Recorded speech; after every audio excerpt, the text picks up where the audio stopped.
ஒரு மிகப்பெரிய சூறாவளி வடநாட்டிலிருந்து தென்னகத்தை தமிழ்நாட்டை நோக்கியும் வந்து கொண்டிருக்கிறது. ஈரோட்டிலிருந்து எழுந்ததுதான் திராவிட முழக்கம். ஈரோடு தான் எங்களுக்கான இந்த முழக்கம் முதலில் கேட்ட இடம் ஈரோடு தான். ஒரு மனிதன் இறந்து 50 ஆண்டுகளுக்கு பிறகும் அவரை எதிரிகளாக கருதுகிற நிலையில் அவர்கள் இருக்கிறார்கள் என்றால் நாம் தான் பெரியார் இறந்து போய்விட்டார் என்று தவறாக கருதுகிறோம். இல்லை நண்பர்களே, வாழ்கிறார் பெரியார். இன்றைக்கும் இந்த மண்ணில் நம் நெஞ்சங்களிலெல்லாம் வாழ்கிறார். பாருங்கள், பெரியாரை எவ்வளவு கடுமையாக எதிர்த்தாலும் இவர்கள் உள்ளுக்குள் பெரியார் மீது எவ்வளவு மதிப்பு வைத்திருக்கிறார்கள். பெரியாரை கடவுளென்றல்லவா போற்றுகிறார்கள் என்று சொன்னேன். தலைகீழாய் நின்றாலும் தமிழ்நாட்டில் தாமரை மலராது, தலைகீழாய் நின்றாலும் தமிழ்நாட்டில் மதவாத அரசியல் எடுபடாது. எங்களை கோபப்படுத்துகிற நீங்கள் தான் இழிவானவர்கள். பெரியாரை ஒரு நாளும் உங்களால் படங்களால் இழிவுபடுத்திவிட முடியாது. பெயர்களை நீக்குவதால் பெரியாரை மறைக்க முடியாது. கருப்பும் சிவப்பும் நீலமும் இணைந்து நிற்கிற வரையில் இந்த மண்ணுக்குள் காவி ஒரு நாளும் வர முடியாது. என்னதான் சமூக வலைத்தளங்கள், மின் இதழ்கள் எல்லாம் வந்தாலும் அச்சு ஊடகம் என்பது ஓர் ஆவணம். நீங்கள் எண்ணி பார்க்கலாம், இன்றைக்கு தொழில்நுட்ப வளர்ச்சியில் இந்த உரை கூட ஆவணம்தான். எல்லாம் பதிவாகி விடுகிறது. முன்பெல்லாம் பேச்சு காற்றோடு போகும். மறைந்த தமிழறிஞர் மூவா அவர்கள் சொல்வார்களாம், ஏதேனும் கூட்டத்திற்கு பேச அழைத்தால் நான் வந்து அமர்ந்து மற்றவர்கள் பேசுவதையும் கேட்டு நான் ஒரு அரை மணி நேரம் பேசினாலும் பேசிவிட்டு வீட்டிற்கு வருவதற்கு 4 மணி நேரம் ஆகும். அந்த 4 மணி நேரமும் காற்றில் கரைந்து போகும். நான் வீட்டில் அமர்ந்து எழுதினால் அந்த 4 மணி நேரமும் இன்னமும் 40 ஆண்டுகளுக்கு நிலைத்து நிற்கும் என்று சொல்லுவார். ஆனால் காலங்கள் மாறி இருக்கின்றன. இப்போது எந்த பேச்சும் காற்றோடு கரைந்து போவதில்லை. எல்லா பேச்சுகளும் பதிவாகின்றன. எல்லா பேச்சுகளும் நாளைக்கே மக்கள் மன்றத்துக்கு செல்கின்றன. இருப்பினும் கூட ஒன்றை தேட வேண்டும் என்று கருதினால் அது இந்த வலை ஒளிகளிலிருந்து தேடி எடுப்பதை விட புத்தகத்திலிருந்து தேடி எடுப்பது தான் எளிதானது. இப்போதும் சொல்லுகிறேன், ஒருவேளை என் தலைமுறை அல்லது என் வயதுக்கு ஏற்றதாக அது இருக்கக்கூடுமோ என்னவோ, நம்முடைய பிள்ளைகளெல்லாம் அந்த திரையிலே, கணிப்பொறியின் திரையிலே படிப்பதை நான் பார்த்திருக்கிறேன். நம்மால் தேவைக்கு ஒன்றிரண்டை அதை தேட முடிகிறதே தவிர அச்சு ஊடகத்தில் படிக்கிற போது தான் படிப்பதாக எங்களுக்கு தோன்றுகிறது. அச்சு ஊடகம்தான் என்றைக்கும் ஆவணமாக இருக்கும். எனவே அச்சு ஊடகத்தில் ஒரு மாத இதழை, ஏன் மாத இதழ், மாதம் 2 முறை, வார இதழ், நாளேடு என்று கொண்டு வரலாம். நம்முடைய பொருளாதார வசதிக்கு மாத இதழ் என்பதே அறைகூவலாக இருக்கிறது. மாத இதழை நிறுத்தாமல் நடத்திவிட வேண்டும் என்கிற நோக்கத்திலே தான் ஆண்டு கட்டணங்களை நாங்கள் வாங்கி கொண்டிருக்கிறோம். எனவே மாத இதழ் தான் இப்போதைக்கு எங்களால் இயலும். அதனை செம்மையாக செய்ய வேண்டும் என்கிற நோக்கத்தோடு இதனை தொடங்குகிறோம். சரியாக சொல்ல வேண்டுமானால் தொடங்குகிற இந்த நேரம் மிக முக்கியமானது. இந்த நேரம் ஒரு மிகப்பெரிய சூறாவளி வடநாட்டிலிருந்து தென்னகத்தை தமிழ்நாட்டை நோக்கியும் வந்து கொண்டிருக்கிறது. அது ஒரு நாகரிகமான மாற்று அரசியலாக இருந்தால் நாம் கவலை கொள்ள வேண்டியதில்லை. எந்த ஒரு மாற்று கருத்தையும் நாம் எதிர்கொள்ளலாம். இந்த திராவிட முழக்கத்தை நான் ஈரோட்டில் வந்து பேசுவதில் பொருள் இல்லை. காரணம், ஈரோட்டிலிருந்து எழுந்ததுதான் திராவிட முழக்கம். ஈரோடு தான் எங்களுக்கான இந்த முழக்கம் முதலில் கேட்ட இடம் ஈரோடு தான். ஈரோட்டில் பெற்ற திராவிட முழக்கத்தை எதிரொலிப்பதற்காகத்தான் நாங்கள் வந்திருக்கிறோம். ஆனால் இன்றைக்கு ஐயா இருந்த காலத்தை போல மறுபடியும் மிக கடுமையான, மிக கொடுமையான ஒரு காலத்தை நோக்கி நாம் நகர்கிறோம். நானும் நண்பர் செந்தில் அவர்களும் பேசி கொண்டிருந்தோம். இன்றைக்கு ஈரோட்டில் இன்னொரு கூட்டம் நடக்கிறது. எவ்வளவு கவனமாக அந்த செய்திகள் நகர்த்தப்படுகின்றன என்பதை அவர் குறிப்பிட்டு சொன்னார். வேறொன்றுமில்லை, நேற்றிலிருந்து நம்முடைய கைபேசிகளில் ஒரு கேலி சித்திரம் வலம் வந்து கொண்டிருக்கிறது. உங்களில் பலர் அதை பார்த்திருக்க கூடும். மிகுந்த வேதனையோடு நண்பர்கள் பலர் என்னை தொலைபேசியிலே தொடர்பு கொண்டு ஏன் இப்படி இதற்கு நீங்கள் எதிர்வினை ஆற்றவில்லையே ஏன் என்று கேட்டுக்கொண்டிருந்தார்கள். வேறு ஒன்றும் இல்லை. நீங்கள் அறிந்திருப்பீர்கள், ஐயா பெரியார் அவர்களை சொல்லுவதற்கு எனக்கு தயக்கமாகவும் வேதனையாகவும் இருக்கிறது. ஐயா பெரியார் அவர்களை ஒரு பன்றியின் வடிவத்தில் போட்டு ஒரு கேலி படத்தை இன்றைக்கு உலகம் முழுவதும், நாடு முழுவதும் அல்ல, உலகம் முழுவதும் அவர்கள் சுழற்றி விட்டிருக்கிறார்கள். மாலையில் சிற்பி அவர்களுக்கு தெரியும், தென்கொரியாவிலே இருந்து டாக்டர் சத்தியமூர்த்தி என்று அவர் மிகுந்த வேதனையோடு ஐயாவின் படத்தை இப்படி போட்டிருக்கிறார்களே என்று கேட்டார். இப்போது நான் கோவையிலே இருந்து ஈரோட்டுக்கு வந்து கொண்டிருக்கிற போது அடுத்த படம் வந்திருக்கிறது. சிவபெருமானை போல ஒரு உருவம், காலால் ஐயா பெரியாரை எட்டி உதைப்பது போல அந்த கேலி சித்திரம் இப்போது வந்திருக்கிறது, 2 மணி நேரத்திற்கு முன்பு. அதற்கு பின்னால் எனக்கு கிடைத்த செய்தி, நான் வேடிக்கையாகத்தான் அதை சொன்னேன். நான் ஐயா பெரியார் அவர்களின் சிலைகள் உடைக்கப்படுகிற போதும், அவருடைய சிலைகளின் மீது இடிவு செய்யப்படுகிற போதும், அவர் பற்றிய கேலி சித்திரங்கள் வருகிற போதும் உண்மையாகவே நான் பதற்றமடைவதில்லை, கவலை கொள்வதில்லை. காரணம், ஐயா இறந்து போய் இன்னும் ஒரு 10 நாட்கள் கூட இல்லை. 24ஆம் தேதி ஐயா பெரியார் அவர்கள் இறந்து 50 ஆண்டுகள் நிறைவடைகின்றன. ஒரு மனிதன் இறந்து 50 ஆண்டுகளுக்கு பிறகும் அவரை எதிரிகளாக கருதுகிற நிலையில் அவர்கள் இருக்கிறார்கள் என்றால், இறந்து போன ஒரு தலைவரின் சிலையை 50 ஆண்டுகளுக்கு பிறகும் உடைக்க வேண்டும் என்று நினைக்கிறார்கள் என்றால், நாம் தான் பெரியார் இறந்து போய்விட்டார் என்று தவறாக கருதுகிறோம். இல்லை நண்பர்களே, வாழ்கிறார் பெரியார். இன்றைக்கும் இந்த மண்ணில் நம் நெஞ்சங்களிலெல்லாம் வாழ்கிறார். நாடாளுமன்றத்திலே பெரியார் பெயர் சொன்னால் பதறுகிறார்கள். சேலத்திலே பெரியார் பல்கலைக்கழகத்தில் பெரியார் பற்றி நூல் எழுதினால் அதற்கு விளக்கம் கேட்கப்படுகிறது. எவ்வளவு பெரிய சிக்கலான இடத்தில் இருக்கிறோம் என்று பாருங்கள். நான் இறுதியாக பெற்ற ஒரு செய்தி மிக முக்கியமானது. என்ன சொல்கிறார்கள் என்றால், வேண்டுமென்றுதான் இப்படிப்பட்ட படங்களை அவர்கள் வெளியிடுகிறார்கள். நான் சொன்னேன், ஒன்றும் எங்களுக்கு வருத்தமில்லை. எப்போதும் ஒருவர் பேசுகிற ஒரு சொல் இருக்கிறதே, பேசுகிற பேச்சு இருக்கிறதே, அது யாரை நோக்கி பேசுகிறாரோ அவரின் தரத்தை எடுத்து காட்டாது. யார் பேசுகிறானோ அவனுடைய தரத்தை அது எடுத்து காட்டும், அவருடைய தரத்தை எடுத்து காட்டும். எனக்கு மோடி அவர்களின் அரசியலின் மீது மாற்று கருத்திருக்கலாம், ஆனால் ஒரு நாளும் மோடி அவர்களை பன்றியாய் கழுதையாய் படம் போடுவதை நான் ஏற்கவே மாட்டேன். நம் தோழர்கள் செய்தாலும் அது கண்டிக்கப்பட வேண்டியது என்று நான் கருதுகிறேன். காரணம், அரசியல் என்பது கருத்துகளின் மாறுபட்ட ஒரு நிலையை தவிர மனிதர்களை கேலி செய்கிற ஒரு போக்கு இல்லை. ஆனால் இந்த நாகரிகத்தை அவர்களிடத்தில் நாம் எதிர்பார்க்க முடியாது. நான் நாளைக்கு காலையிலே 1 நிமிட செய்தியிலே அதுதான் சொல்லியிருக்கிறேன். திருமால் 10 அவதாரங்களை எடுத்தால் என்று புராணம் சொல்லுகிறது. முதல் அவதாரம் மச்ச புராணம், மச்ச அவதாரம். கடைசி அவதாரம் கல்கி அவதாரம் இன்னமும் வரவில்லை. என்ன கொடுமை தெரியுமா? 9வது அவதாரம் புத்தர் அவதாரம். எந்த புத்தர் மக்களுக்கு பகுத்தறிவு செய்திகளை சொன்னாரோ அவரையே திருமாலின் அவதாரம் என்றும் அவர்கள் சொல்லிவிட்டார்கள். இந்த அவதாரங்களின் வரிசையை நான் சொல்லுவதற்கு காரணம், மச்ச அவதாரம், 2வது கூர்ம அவதாரம், 3வது அவதாரம் அந்த புராணங்கள் சொல்லுவது வராக அவதாரம். பன்றியாக கடவுள் அவதாரம் எடுத்தார் என்று அவர்கள்தான் சொன்னார்கள். நான் இப்படி நினைத்து பார்த்தேன். பாருங்கள், பெரியாரை எவ்வளவு கடுமையாக எதிர்த்தாலும் இவர்கள் உள்ளுக்குள் பெரியார் மீது எவ்வளவு மதிப்பு வைத்திருக்கிறார்கள். பெரியாரை கடவுள் என்றல்லவா போற்றுகிறார்கள் என்று சொன்னேன். பெரியாரை வராக அவதாரம் என்று சொல்லுவதன் மூலம் பெரியாரை அவர்கள் அறிந்தோ அறியாமலோ கடவுள் என்று ஏற்றுக்கொள்ளுகிறார்கள் போலிருக்கிறது. நாங்கள் அப்படி இல்லை. மோடி அவர்களை நாங்கள் ஒரு கழுதையாக, பன்றியாக, நாயாக படம் வரைய மாட்டோம்.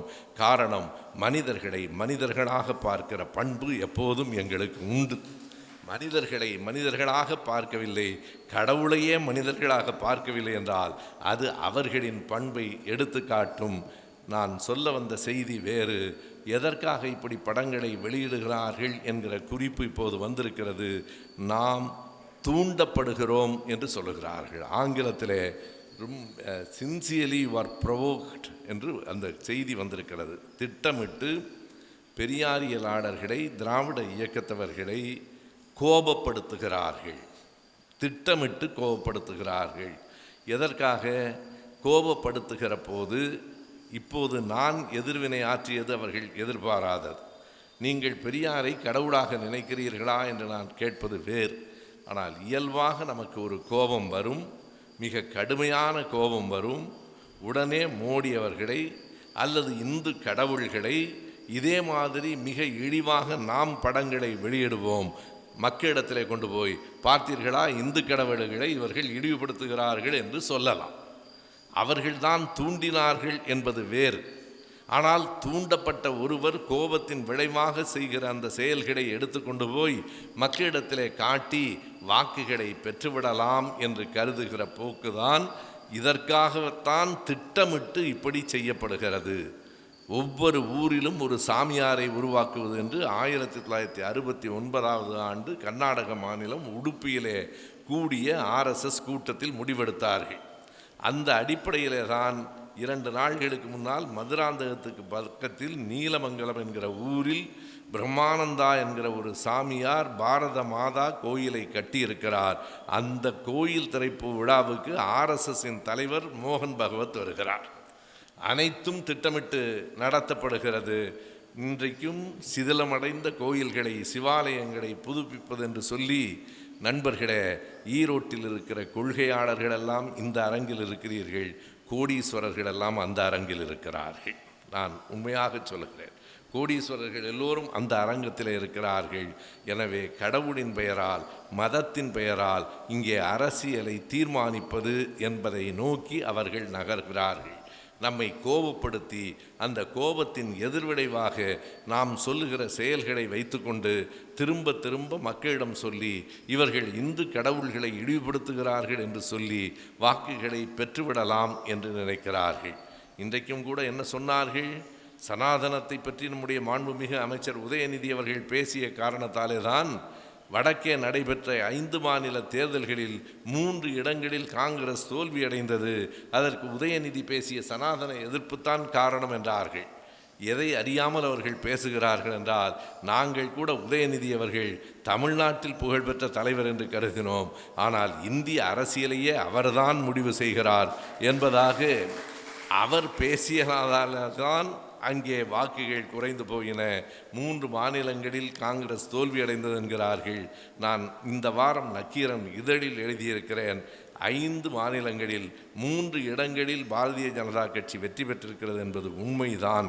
ஆனால் வெறும் தேர்தல்களில் பெற்றிருக்கிற இடங்களை மட்டும் வைத்து முடிவு செய்ய முடியாது, வாக்குகளையும் கூட்டி பார்த்துத்தான் முடிவு செய்ய வேண்டும். 5 மாநிலங்களிலும் 2 கட்சிகளும் பெற்றிருக்கிற வாக்குகள் எவ்வளவு? நான் அந்த புள்ளி விவரத்தை அப்படியே கொடுத்திருக்கிறேன். அது தேர்தல் ஆணையம் தந்திருக்கிற அந்த புள்ளி விவரம். பாரதிய ஜனதா கட்சி வெற்றி பெற்ற 3 மாநிலங்கள் ராஜஸ்தான், சத்தீஸ்கர், மத்திய பிரதேஷ் என்கிற 3 மாநிலங்களிலுமாக சேர்த்து பாரதிய ஜனதா கட்சி பெற்றிருக்கிற வாக்குகள் 4,48,00,000. 3 மாநிலங்களிலும் காங்கிரஸ் கட்சி பெற்றிருக்கிற வாக்குகள் 3,98,00,000. மிகச் சரியாக 50 லட்சம் வாக்குகள் பிஜேபி 3 மாநிலங்களில் பெற்றிருக்கிறது. இப்போது ஒரு கேள்வி வருகிறது, ஏன் 3 மாநிலங்களை மட்டும் கூட்டி பார்க்க வேண்டும்? 5 மாநிலங்களில் தேர்தல் நடந்தபோது 5 மாநிலங்களிலும் பெற்ற வாக்குகளைத்தானே கூட்டி பார்க்க வேண்டும். அப்படி பார்த்தால் தெலங்கானாவில் மட்டும் காங்கிரஸ் கட்சி பெற்றிருக்கிற வாக்குகள் 92 லட்சம், பாரதிய ஜனதா கட்சி பெற்றிருக்கிற வாக்குகள் வெறும் 32 லட்சம். ஆகவே இந்த 3 மாநிலங்களில் 50 லட்சம் வாக்குகள் கூடுதல் என்றால் தெலங்கானாவில் மட்டும் 60 லட்சம் வாக்குகள் காங்கிரஸ் கூடுதல்.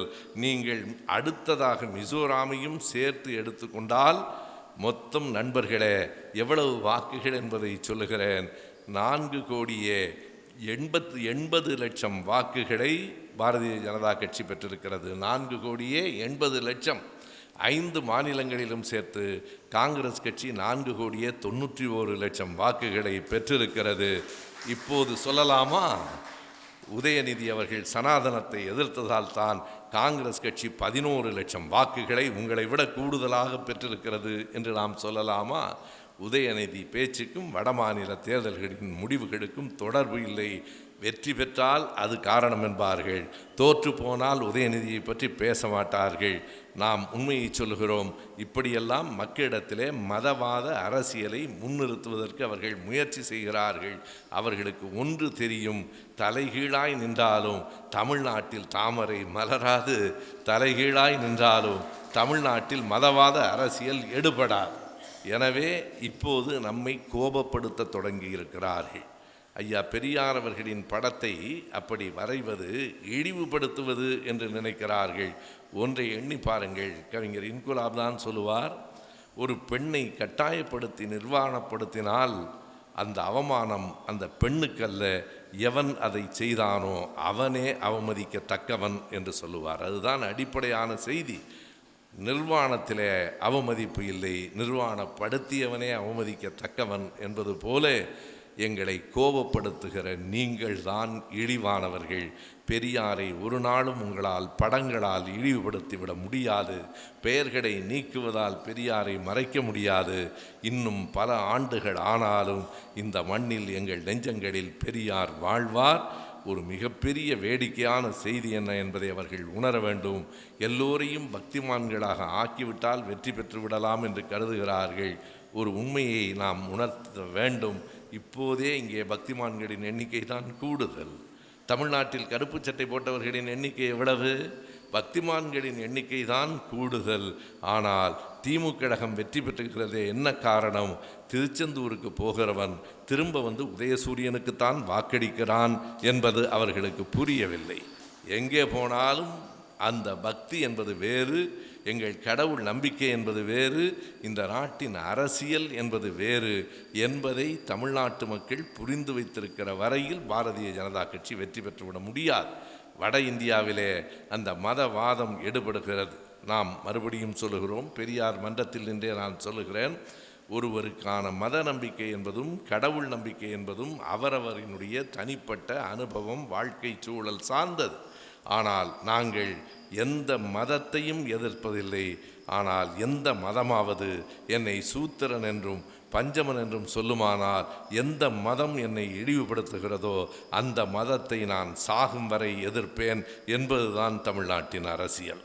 நீங்கள் சொல்லுகிற வருணாசிரம தர்மம், நீங்கள் சொல்லுகிற சாதி அடுக்கு, நீங்கள் எங்களை பார்த்து சூத்திரன் என்று சொல்லுவது, நீங்கள் எங்களை பார்த்து தீண்டா தகாதவன் என்று சொல்லுவது, இதை எதிர்த்து ஒரு அழுத்தமான விதை தமிழ் மண்ணில் விழுந்திருக்கிறது. அதனாலே தான் எத்தனை கோயில்களுக்கு போனாலும், எவ்வளவு சடங்குகளில் மூழ்கி கிடந்தாலும், எத்தனை கடவுள்களை வேண்டிக் கொண்டாலும், எவ்வளவு விதமான அந்த மதத்தின் குறிகளை இட்டு கொண்டாலும், என்றைக்கும் சமூக நீதி என்பதுதான் தமிழ்நாட்டின் அடிப்படை அரசியலாக இருக்கிறது. அந்த சமூக நீதியை தகர்ப்பதற்கு நெஞ்சு உரமில்லாதவர்கள், நேர்மை திறமில்லாதவர்கள், நேரடியாக வர தயங்குகிறவர்கள் சுற்றி வளைத்து நம்மை கோபப்படுத்தி பெரியாரை இழிவுபடுத்தி எப்படியெல்லாம் இழிவுபடுத்துகிறார்கள். இன்றைக்கு படம் வரைந்தல்ல, அவர்களுக்கு ஒன்று புரியவில்லை. பெரியாரின் சிலை மீது காவி சாயத்தை ஊற்றுகிறார்கள். அவர்கள் எண்ணி பார்க்க வேண்டாமா? காவி என்பது அவர்கள் கொடியின் வண்ணம். அந்த வண்ணத்தை இன்னொருவன் மீது பூசினால் அந்த சிலைக்கு இழிவு வரும் என்றால், அந்த இழிவு காவியின் மூலம் வருகிறது என்பதுதானே பொருள். காவியை வீசினால் ஒருவன் இழிவுபடுத்தப்படுவான் என்றால், காவி என்பது இழிவானது என்று அவர்களே ஏற்றுக்கொள்ளுகிறார்கள் என்று பொருள். என்றைக்கும் நண்பர்களே, கருப்பும் சிவப்பும் நீலமும் இணைந்து நிற்கிற வரையில் இந்த மண்ணுக்குள் காவி ஒரு நாளும் வர முடியாது. எனவேதான் அவர்கள் நேரடியாக வராமல் சிலரை மறைமுகமாகவும் உள்ளே அனுப்பி வைத்திருக்கிறார்கள். அவர்கள் இளைஞர்களை கவர்வார்கள், திமுகவின் வாக்குகளை பிரித்தெடுப்பார்கள் என்று நினைக்கிறார்கள். எதற்கும் இந்த மண்ணில் இடமில்லை. எனவே இந்த காலகட்டம் என்பது நம்முடைய குரல் ஓங்கி ஒலிக்க வேண்டிய காலகட்டம். இந்த காலகட்டம் என்பது மக்களுக்கு உண்மைகளை எடுத்து சொல்ல வேண்டிய காலகட்டம். அதனை பேச்சின் மூலமாக, வெவ்வேறு வடிவங்களின் மூலமாக, எங்களால் இயன்ற அளவில், இயன்ற வகையில் நாங்கள் செய்து கொண்டிருக்கிறோம். எங்களுடைய திராவிட இயக்க தமிழர் பேரவை என்பது ஒரு வெகுமக்கள் இயக்கம் இல்லை. எங்களின் பேரவை ஒரு புரட்சிகர அமைப்பு இல்லை. ஆனால் எங்கள் பேரவை தொடர்ந்து ஆக்கப்பூர்வமான செயல்களை செய்து கொண்டிருக்கிற பேரவை. நாங்கள் செய்கிற பணி ஒன்றே ஒன்றுதான், கருத்துக்களை பரப்புவது. ஆனால் அந்த ஒரு பணிக்கு நாங்கள் பல வடிவங்களை கைக்கொள்ளுகிறோம். கருஞ்சட்டை பதிப்பகம் என்று ஒரு பதிப்பகம் வைத்திருக்கிறோம். திராவிட பள்ளி என்று 3 ஆண்டுகளாக நடத்தி கொண்டிருக்கிறோம். கல்வி உதவி திட்டத்தின் மூலம் ஒடுக்கப்பட்ட மக்களுக்கான கல்வி உதவித்தொகையை, அதாவது வெறும் கல்வி கட்டணத்தை மட்டுமல்ல, அவர்களுக்கான உடைகளுக்கான செலவை, புத்தகங்களுக்கான செலவை நாங்கள் ஏற்றுக்கொள்ளுகிறோம். திராவிடம் 100 மூலமாக, வலையொலிகளின் மூலமாக கருத்துக்களை நாங்கள் கொண்டு செல்கிறோம். இப்போது இன்னொரு வடிவத்தையும் கையில் எடுக்கிறோம். கருஞ்சட்டை தமிழர் என்று ஒரு மின்னிதழ் இருக்கிறது. அதனை தாண்டி திராவிட முழக்கம் என்கிற அச்சு ஊடகத்திலான மாத இதழை கொண்டு வருகிறோம். உங்கள் அத்தனை பேரினுடைய ஆதரவால் அந்த இதழ் நிற்கும், நிலைக்கும். இது கடைகளில் கிடைக்காது. அந்த நான் இனி என்கிற இதழை நடத்திய போது எப்படி விளம்பரம் கொடுத்தோமோ அந்த விளம்பரத்தின் 3 வரிகளையே நான் மறுபடியும் சொல்லுகிறேன். இந்த இதழ் நடுநிலை ஏடு இல்லை. எங்களுக்கென்று ஒரு வண்ணம், ஒரு பக்கச்சார்பு, ஒரு கருத்து, ஒரு கொள்கை உண்டு. இது நடுநிலை இதழ் இல்லை. எல்லா கடைகளிலும் கிடைக்காது. தொடர்ந்து வரும் என்றும் எங்களால் உறுதி செல்ல முடியாது என்று எழுதியிருந்தேன். இப்போது 3ஆவதை மட்டும் மாற்றிக்கொள்ளுகிறோம். தொடர்ந்து வரும். அதற்கான எல்லா ஏற்பாடுகளையும் நாங்கள் செய்திருக்கிறோம். இனி திராவிட முழக்கம் இந்த மண்ணில் தொடர்ந்து ஒலிக்கும். இந்த திராவிட முழக்கத்திற்காக கவிச்சுடர் கவிதை பித்தன் அவர்களிடத்திலே ஒரு கவிதை கேட்டிருந்த போது அவர் 4 வரிகளை எழுதி அனுப்பியிருக்கிறார். அந்த 4 வரிகளே எங்கள் திராவிட முழக்கத்திற்கான அறிமுகம் என்று நான் கருதுகிறேன். அன்னை தமிழின் புதிய வெளிச்சம், ஆதிக்கம் எதிர்க்கும் இதழின் தொடக்கம், தென்னவர் வாழ்வின் பண்பாட்டு விளக்கம். இந்த 3ஐயும் சொல்லிவிட்டு கடைசியாக சொல்லுவார், தென்னவர் வாழ்வின் பண்பாட்டு விளக்கம், திக்குகள் எட்டும் இனி திராவிட முழக்கம் என்று சொல்லுவது போலே நான் மறுபடியும் அந்த வரிகளை எனக்குள் உணர்வேற்றிக் கொள்வதற்காகவே சொல்லுகிறேன். அன்னை தமிழின் புதிய வெளிச்சம், ஆதிக்கம் எதிர்க்கும் இதழின் தொடக்கம், தென்னவர் வாழ்வின் பண்பாட்டு விளக்கம், திக்குகள் எட்டும் இனி திராவிட முழக்கம். அதனை நீங்கள் தான் உண்மையானதாக ஆக்கி காக்க வேண்டும். நாங்கள் ஆண்டு கட்டணங்களை கேட்பது அது கூட சொன்னேன். பெரிய நன்கொடைகள் வேண்டாம், 10,000 20,000 ரூபாய் வேண்டாம், 400 ரூபாயாக மட்டும் பெற்றுக்கொள்ளுங்கள். தம்பி கூட கேட்டார், ஆயுள் கட்டணம் வாங்கலாமா என்று. வேண்டாம். ஏனென்றால் அது யாருடைய ஆயுள் என்கிற ஒரு கேள்வி வரும். பத்திரிகையின் ஆயுளாகத்தான் பெரும்பாலும் இருக்கிறது. அவர்கள் ஆயுளுக்கு நம்மால் கொடுக்க முடியுமா என்று தெரியாது.